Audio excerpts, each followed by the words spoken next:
Assalamualaikum, selamat pagi. Hai adik-adik cikgu. Okey adik-adik, untuk pembelajaran kita pada hari ini, cikgu akan sentuh mata pelajaran sains awal. Kita akan bincangkan tentang perbezaan jenis-jenis cuaca yang telah adik pelajari semalam.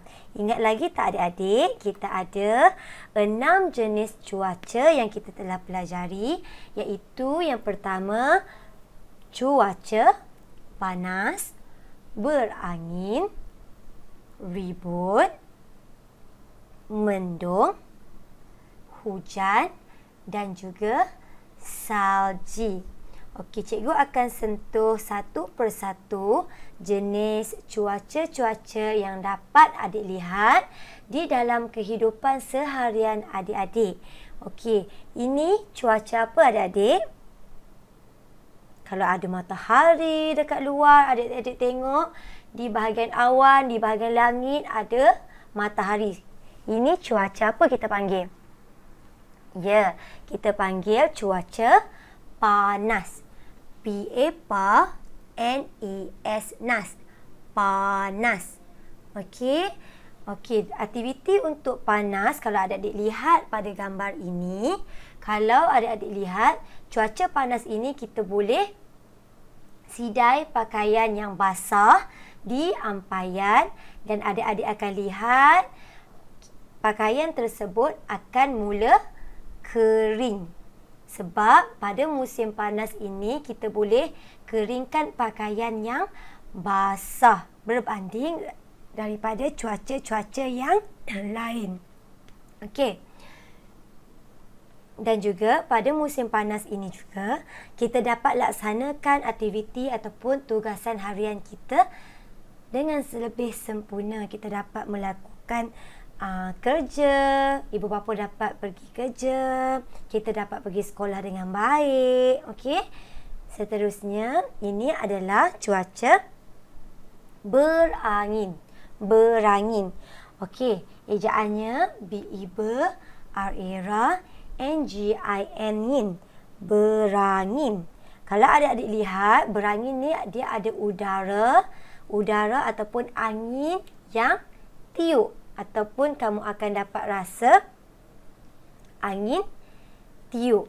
Okey, macam kamu tengok lihat di sini, adik-adik lihat ada pokok yang bergerak menunjukkan angin.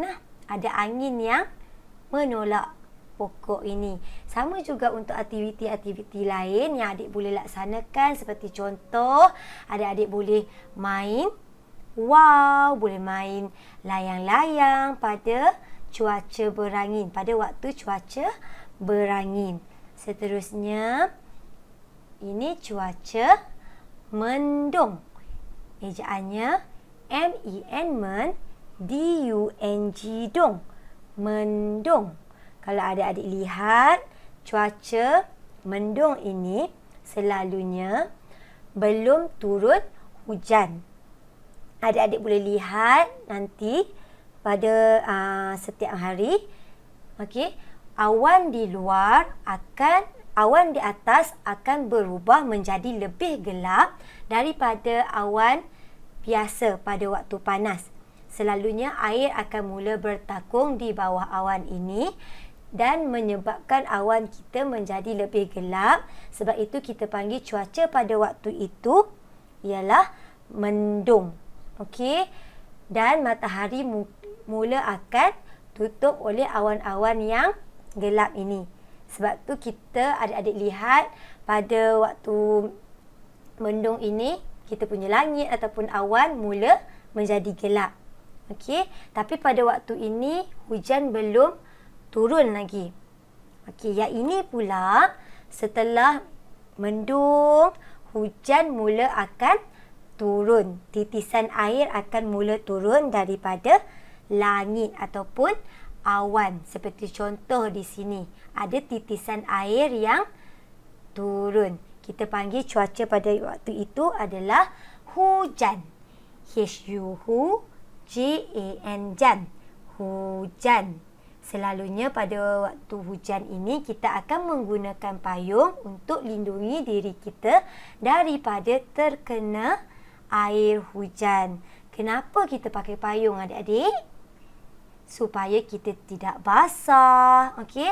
Sebab air daripada hujan ini mempunyai asid ataupun toksik yang berbahaya untuk badan kita. Bila kita kena hujan, kita akan cepat sakitlah, seperti demam ataupun sesama.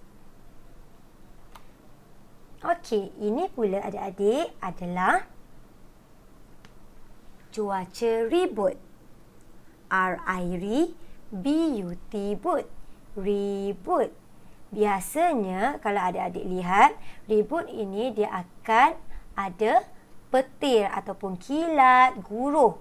Dan pada waktu ini sangat-sangat bahaya. Adik-adik tidak boleh main di luar ataupun orang-orang tidak boleh berada di luar. Kena duduk di tempat yang berbumbung ataupun di dalam rumah lah. Supaya kita tidak kena kilat ataupun petir. Kerana adik-adik, petir ini sangat bahaya yang boleh mendatangkan keburukan kepada kita. Okey, seperti kematian. Okey, kerana petir ini dia seperti elektrik lah. Contoh tu cikgu bagi contoh. Sebab dia boleh bagi kita terbakar, hangus. Okey, jadi sangat-sangat bahaya. Adik-adik perlu duduk di bawah tempat yang berbumbung seperti rumah. Sebab tu kita tidak berada di luar. Seterusnya, ini adalah musim ataupun cuaca salji. S-A-L J-I-G. Salji. Okey, salji ini selalunya akan turun di negara-negara Eropah. Seperti negara-negara luar lah. Luar negara seperti negara Kanada, Amerika, Korea Selatan dan juga sebagainya.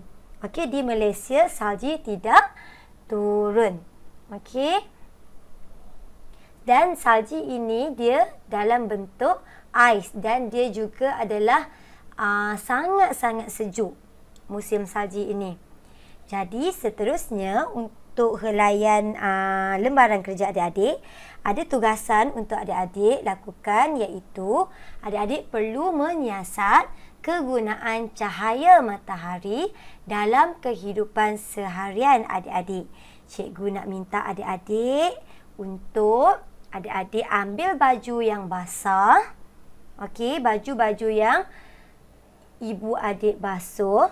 Okey, dan cikgu nak adik sidai di ampaian luar rumah pada musim ataupun ada cahaya matahari lah, musim panas. Adik-adik sidai di ampaian dan adik-adik lihat apa yang akan jadi pada pakaian adik-adik. Sama ada pakaian adik-adik akan kering ataupun pakaian adik akan basah. Okey, macam cikgu ada terangkan tadi, kalau ada cahaya matahari, pakaian kita akan jadi apa adik-adik? Akan terus basah ataupun akan kering? Akan kering. Jadi adik-adik perlu warnakan pada kotak pakaian akan kering. Tapi sebelum itu adik-adik perlu laksanakan tugasan ini untuk adik-adik lebih jelas dan juga nampak. Okey adik-adik, itu saja untuk pembelajaran kita pada hari ini. Selamat melaksanakan tugasan yang cikgu berikan. Okey adik-adik, terima kasih. Bye-bye.